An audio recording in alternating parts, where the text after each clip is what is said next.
ambil pada Isya karena materinya nggak ada, materinya ini nggak ada. Hanya kita akan belajar bagaimana membaca buku. Karena sering orang-orang itu membaca buku tapi dia tidak ayah itu baca tamat tapi terus tahun isi bukunya duka. Jadi banyak yang seperti itu. Membaca buku itu adalah salah satu basic skill yang harusnya dimiliki oleh semua orang, harusnya ya. Karena yang mau bagaimanapun orang itu tidak bisa hidup tanpa buku. Sampai sekarang pun meskipun di era digital, era di mana orang serba AI, semua orang serba online itu tetap pasti orang itu tidak akan selamanya melihat HP untuk menemukan sesuatu. Pasti dia itu larinya ke buku. Kajian pasti bawa buku. Tuh, makanya Ustaz Husna selalu menekankan bawa buku karena beda kita membaca di layar dengan kita membaca di buku. Di buku bisa di apa? Gotret, bisa dicoret-coret, bisa diharokatan, jadi beda. Nah mungkin insya Allah keterampilan ini bisa diajarkan kepada orang lain yang punya anak, mungkin dia nanti anaknya sudah besar bisa diajarkan. Karena itu kunci seseorang itu bisa mengetahui sesuatu sebagian besar itu karena dia membaca buku.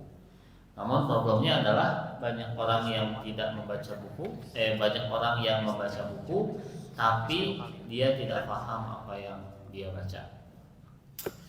Oke, sebenarnya kalau kemarin materinya beres, saya akan seperti ini. Jadi cara bagaimana membaca buku yang benar itu adalah antum di buku yang antum baca itu temukan ide utama, ide pendukung dan lain-lain. Itu tapi saya kira terlalu sulit. Itu khusus kelas orang yang sudah kuliah gitu ya. Mahasiswa S2 pun di Gontor itu tidak semuanya paham dan bisa. Tapi kalau orang sudah bisa ini, satu buku yang Anda pegang, misalnya 10 halaman, Anda baca 10 halaman, bisa nyarios atau Anda bisa menjelaskan sampai 1 jam. Jadi 10 halaman yang Anda baca setara dengan orang yang membaca satu buku itu. Kalau Anda bisa seperti ini. Karena begini, yang namanya buku itu seperti kita itu khutbah, gitu ya. Kan buku itu adalah ucapan yang dituliskan, gitu kan? Orang kalau khutbah apakah semuanya inti? Itu kan ayat Alhamdulillah, alhamdulillah kita masih diberi umur. Kan itu bukan inti, itu hanyalah bunga-bunga aja, pendahuluan. Intinya mana? Aya nu aya intian, aya nu aya intian. Dia orang nu khutbah teh lila-lila naon intina tuh. Nah, aya nu kitu. Ngomong ngalen gitu. Ada juga orang yang ya pembukaan, kemudian runtut, baru inti. Nah, sebenarnya membaca buku itu adalah cara atau seni kita untuk menangkap inti pemikiran orang yang kita baca. Jadi misalnya buku A, si A teh pada nyerios naon dina buku itu. Apa yang Anda bisa temukan di buku ini? Nah, itu sebenarnya membaca buku itu intinya seperti itu. Kalau seperti itu berarti tidak semuanya buku itu harus dibaca. Nah, gitu. Orang Amerika itu rata-rata dia membaca 30.000 halaman 30.000 buku per tahun. Bayangkan 30.000 orang 1.000 henteu gitu. Baca buku tahun ayeuna naonnya baca teh. Tahun satu ayat gitu. Nah, udah kadang gitu. Kenapa mereka orang Amerika itu bisa cepat membaca buku? Karena mereka tidak membaca buku semua buku, tapi membaca hanya bagian-bagian tertentu. Nah, ini yang akan kita latihan sekarang. Pelatihannya tidak akan lama, silakan saya kasih waktu 5 menit atau ya 5 menit lah, jangan lama-lama, atau 7 menit. Silakan kalian baca apapun yang ada di dalam buku kalian. Nut aya buku, di pengkar aya buku, canak bukuna, kemudian baca wenal. Nanti setelah 7 menit akan saya tanya kalian itu membaca apa. Atau mau ditalos 7 menit disikap pressure Allah dihafalkan salah. Membaca buku itu bukan memorizing, bukan menghafal. Kalau membaca buku menghafal, mau beres-beres. Soalnya baca apa yang nanti Anda ketahui. Sebelum membaca saya ingin mengatakan satu hal. Ilmu itu adalah definisinya banyak, tapi satu definisi yang saya sukai, tibanya makna pada jiwa. Jadi membaca buku itu ketika kita membaca buku ada makna yang kita pahami dan makna yang sampai pada hati kita, itu membaca buku. Di pengetahuan itu seperti itu. Saya tadi mengajar dari pada maghrib sampai pada isya, tidak semuanya kalian itu tahu pasti. Tapi ada beberapa makna-makna yang nanti kalian itu masuk ke dalam jiwa dan kalian ingat. Itu namanya pengetahuan. Jadi setiap orang meskipun kajiannya sama, tingkat penyerapan terhadap pengetahuan beda-beda karena makna yang ditangkap, capturing makna, meaning itu berbeda-beda. Jadi silakan kalian membaca 7 menit. Nanti saya akan tanya satu persatu apa yang hasil dari kalian baca. Oke. Ya, silakan. Mulai sok. Ya tidak tahu. Kalau menganggap remeh tafsir. Parah.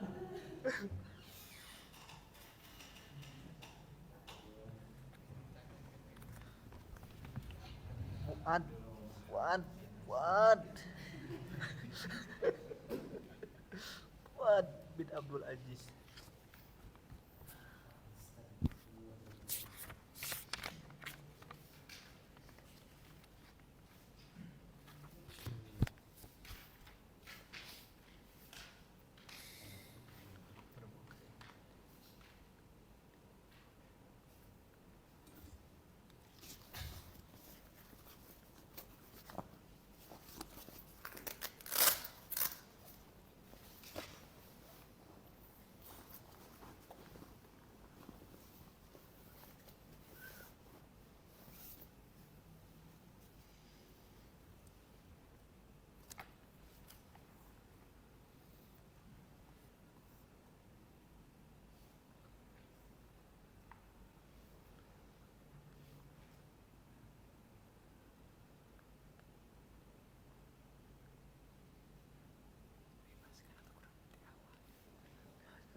Ya, cukup. Mau meeting. Gimana? Sebenarnya membaca buku itu resep ya, masih karena seolah-olah kita sedang berdialog dengan diri kita sendiri. Satu hal itu memang harus ada waktu untuk kita merefleksi dan berdialog dengan diri sendiri, karena ya memang manusia itu harusnya suka seperti itu di tengah kesibukan kerja. Makanya guru saya itu biasanya sebelum tidur dia tidak buka HP, tapi kemarin kan bilang baca buku dulu. Dia tidak mau tidur kalau tidak baca buku dulu. Nah, itu. Jadi membaca itu sebenarnya mengasihkan. Hanya terkadang kita terlalu terasihkan dengan sesuatu yang lain gitu. Oke. Saya akan bertanya ya satu-satu. Enggak satu-satu lah. Kelamaan ya satu-satu. Antum kerek tutup buku dulu. Apa judulnya untuk? Judul latte begini seharusnya menjadi guru. Oh, calon guru. Langsung rekrut ya. Terus apa yang antum baca di buku itu? Yang tadi baca. Tapi baca dari bukan memorizing, bukan menghafal. Yang dipahami saja. Dari yang dipahami dari buku ini, saya membaca tentang karakteristik seorang guru. Yang pertama ada harus menjadi guru itu harus menanamkan rasa ikhlas terhadap apa yang kita presentasikan. Contoh, ketika kita mengajar, maka kita harus menanam diri kita ikhlas karena Allah. Yang kedua, sikap jujur dalam mengajar. Karena kalau misalkan kita tidak jujur dalam mengajar, itu berdampak negatif kepada siswanya. Oke, cukup. Oke, tapi kayaknya pointer seperti itu masih mudah untuk dipahami. Itu ada pertama, kedua gitu ya. Oke, masih mudah lah untuk dipahami. Ustaz. Ya. Apa itu bukunya? Buku yang barusan dibaca berjudul Meneladani Akhlak Salaf yang ditulis oleh Syekh Abdul Aziz Nasir Al-Julalil Bahauddin bin Fathil Al-Kaifafil, yang mana ini adalah buku terjemahan yang judul aslinya Aina Nahnu Min Akhlaqi Salaf. Dari yang dibaca ternyata penulis mengambil rujukan dari dua kitab yang masyhur, di antaranya adalah kitab Sifatus Soffah dan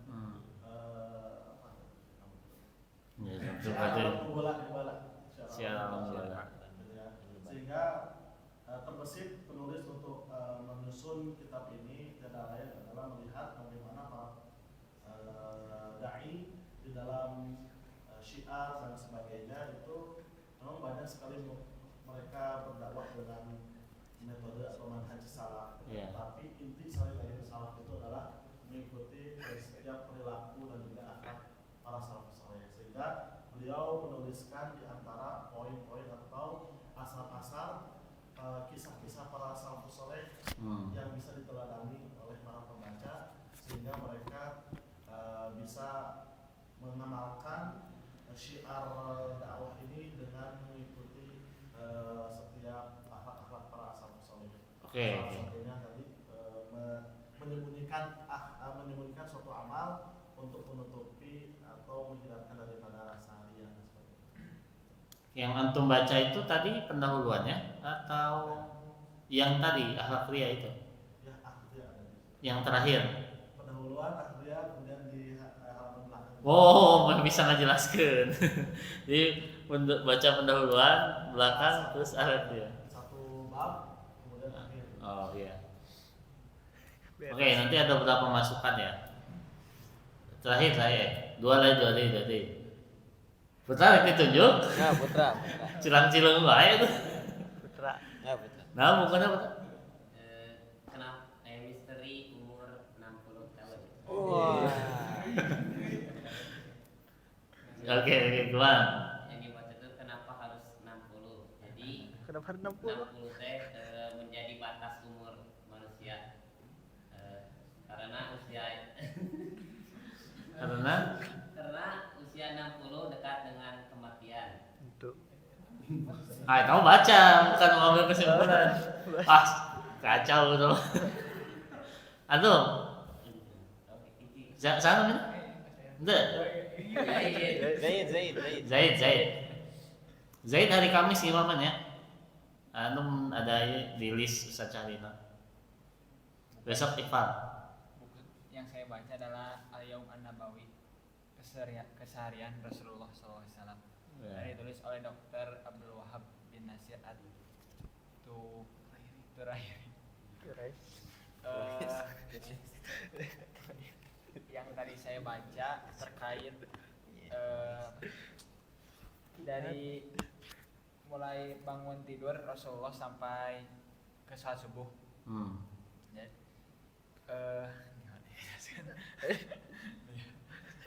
Jadi di sini banyak poin-poin apa ya? Satu. Ada. Boleh naon bieu dua aja. Bukan deui. Jadi ketika Rasulullah bangun, setelah Rasulullah bangun, Rasulullah biasanya langsung bersiwak karena ada hadis bahwa siwak itu bisa membersihkan mulut dan mendatangkan keridhaan Allah Subhanahu wa taala. Cukup? Udah. Nah, ada cukup. Hadis. Lahir. Aisyah. San. Udah naon? Oh iya Bapak. Oh, tenan naon? Ada naon? Naon berarti Ustaz Nasrin? Iya, naon cenah. Dokter. Nasihat sahabat untuk orang kaya baru. Oh, KB. Kumaha cenah. Jadi ada sahabat yang bernama Utbah bin Hozwan.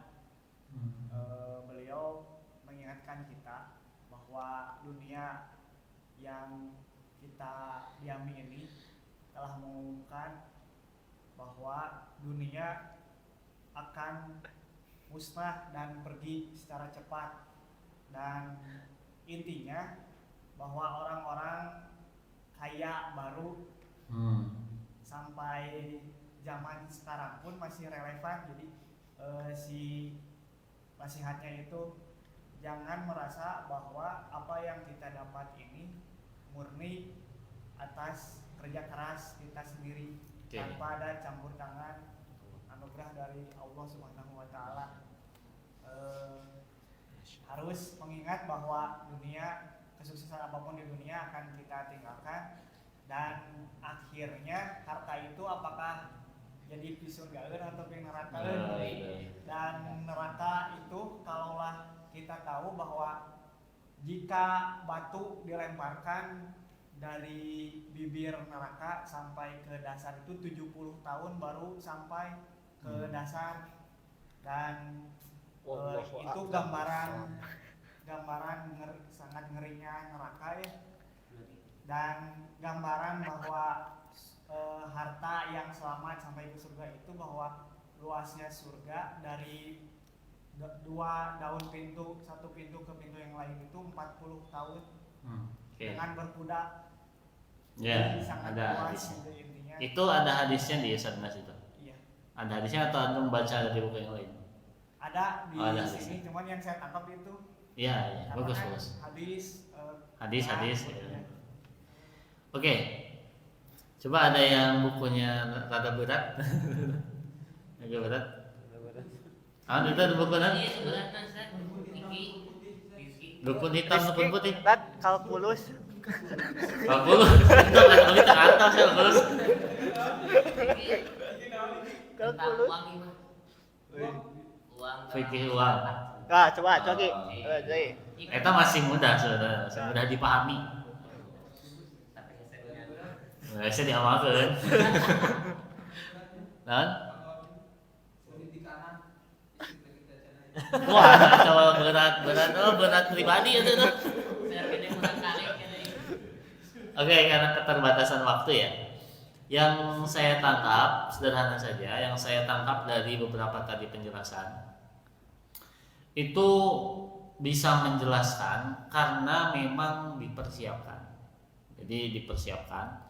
Kan saya tadi bilang nanti akan saya tanya, baru tuh otak itu bekerja. Oke, saya harus mempersiapkan apa yang bisa saya paham dan akan apa saya yang sampaikan. Langsung tuh baca.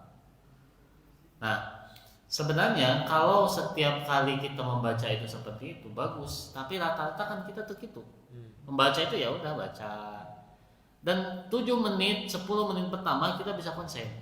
Tapi nanti setelah 20, 30 nangis.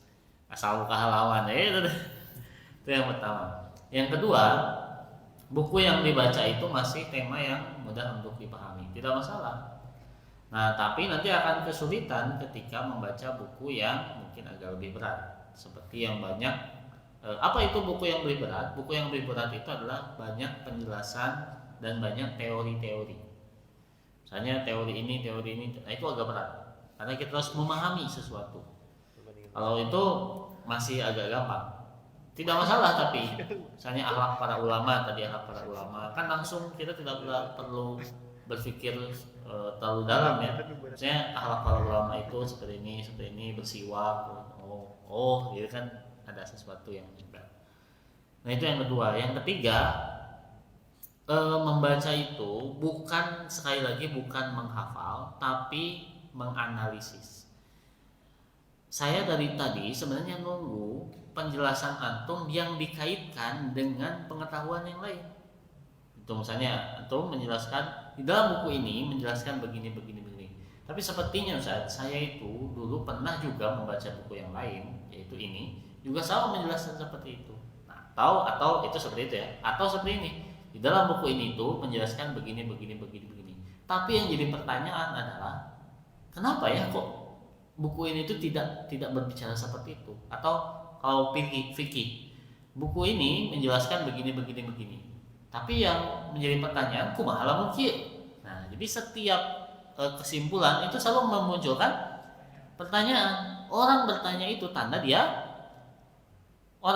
tanda dia berpikir, gitu ya. Orang yang berpikir berarti sebelumnya mikir dulu. Ya, betul juga. Nah, itu yang maksud saya, membaca itu bukan menghafal tapi menganalisis, ya. Menganalisis sesuatu. Ketika kita membaca, biasanya orang yang membaca buku yang dia itu lebih berat, dia akan membaca buku terus diam dulu, bertanya-tanya dulu, berpikir dulu, baru melanjutkan. Nah, itu asyik sekali kalau sudah pada tahap itu.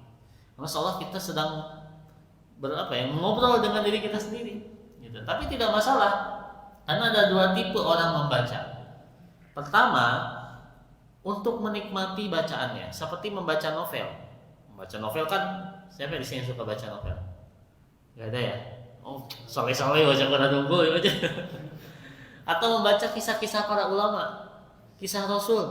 Itu kan kita menikmati sekali halaman demi halamannya, bagaimana kehidupan Rasul, gitu kan? Menikmati. Nah, itu membaca untuk menikmati.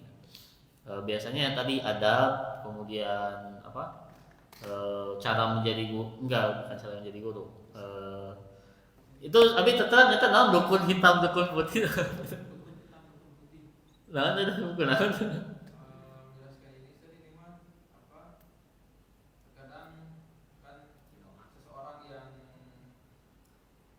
percaya mistis gitu kan, kalau ada orang yang pakai serba hitam, batu ali, pakai keris, nah itu ini hebat nih orang seperti. Tapi kalau yang dihadapkannya masyarakat yang sering ngaji kayak gitu, ini nggak percaya orang-orang kayak gini, tapi berpondoklah seperti Ustaz. Betul ya. Ya, paham. Nah, itu bagus tadi. Cara menjelaskannya, saya bisa menangkap kenapa istilah ini disebut dukun hitam, dukun putih.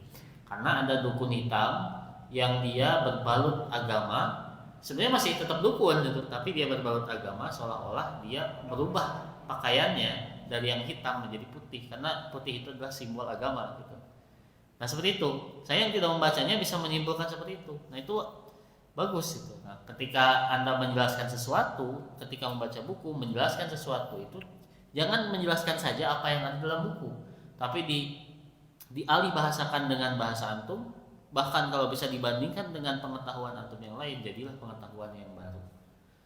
Nah seperti itu. Kenapa? Terakhir ya, sebelum beres, kenapa saya mengajarkan seperti ini? Karena nanti ketika kalian menulis, tadi kan dua ya, tipe orang membaca buku. Yang pertama menikmati, yang kedua membaca buku untuk menambah pengetahuan dan menulis.